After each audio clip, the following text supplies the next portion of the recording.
Hey, it's the next day and we're back. In our last video, we took these silicone Pokeball molds and melted down candles and filled them up with wax. I tried a couple of different methods for melting down the wax. One method was just putting it in a pot and letting it slowly melt, but I found a much faster way was just to stick it in the microwave for about 3 or 4 minutes. This whole thing would go completely liquid with virtually no effort at all, and at that point you could just pour it in. Now I let these sit overnight, and the interesting thing about wax is as it cools, it actually shrinks. So I had to come back multiple times throughout the evening and top it up with wax, and hopefully we got a nice solid wax casting now. I say, let's start with the red one. I didn't do a very good job pouring this. I spilled all over the place. I was hoping that this would just dry off to the point where we could just peel it up and off the counter, and it looks like that's gonna be the case. Now all we need to do is take our little acrylic sleeve here and pop that off the mold. I'm just gonna push around the edges here to kind of crack that wax, and then we'll see if we can just peel it away. I'm really curious to know what this looks like. It's really amazing how well that seals back together. Okay, there we have it. There's our wax Pokeball. Some areas look absolutely fantastic. Other areas look a little bit pocked and bubbled. It might be enough to work with though. Anyway, there's our red cast. Let's see how the blue one turned out.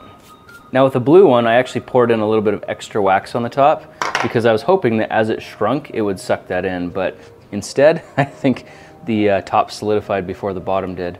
If you look down here near the bottom of the mold, you can see it's really smooth and really clean, but as we get closer to the top where the air bubbles would have got trapped, it starts to get very contaminated with pockets from the air bubbles. And you can clearly see how that translates into the casting as well. So air bubbles are our #1 enemy when it comes to casting. The front of the ball came out looking really good though. And the top of the ball is super smooth because there weren't any bubbles there. That would have been on the bottom of the mold, so all the bubbles would have traveled upward, and that came out looking pretty clean, pretty nice. I cut 2 more pieces of 5-inch acrylic tubing and glued them to this base here. And then I took a couple of wooden dowels and glued them to the bases of our Pokeballs. What I was hoping to do with these was make some kind of a mold, say out of plaster, and then we could melt the wax out, which would leave a cavity that we could perhaps turn into aluminum. Now I don't expect it's gonna be perfect, but I think it will be fun. So let's try that next.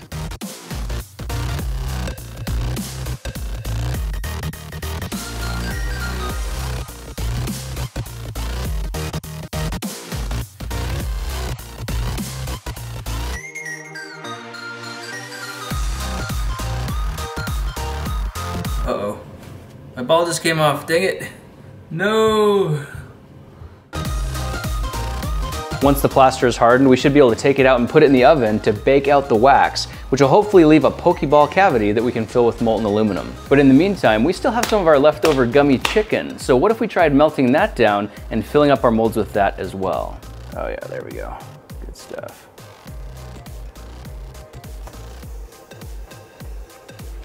Melts down pretty quickly, doesn't it?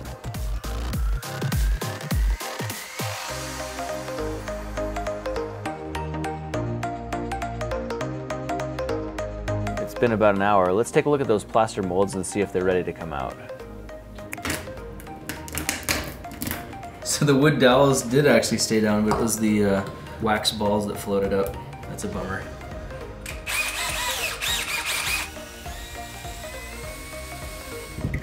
There we go. There's our wooden plug. You can see our wax balls still in there. Very nice. Okay.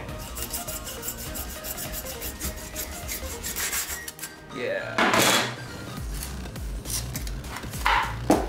Boom. We got our plaster of Paris out of the molds now, and they've got these holes here exposing the wax. The idea is if we stick them in the oven upside down, we should be able to melt the wax and collect it down here. This should leave a cavity of a Pokeball mold inside, which we may be able to fill up with aluminum.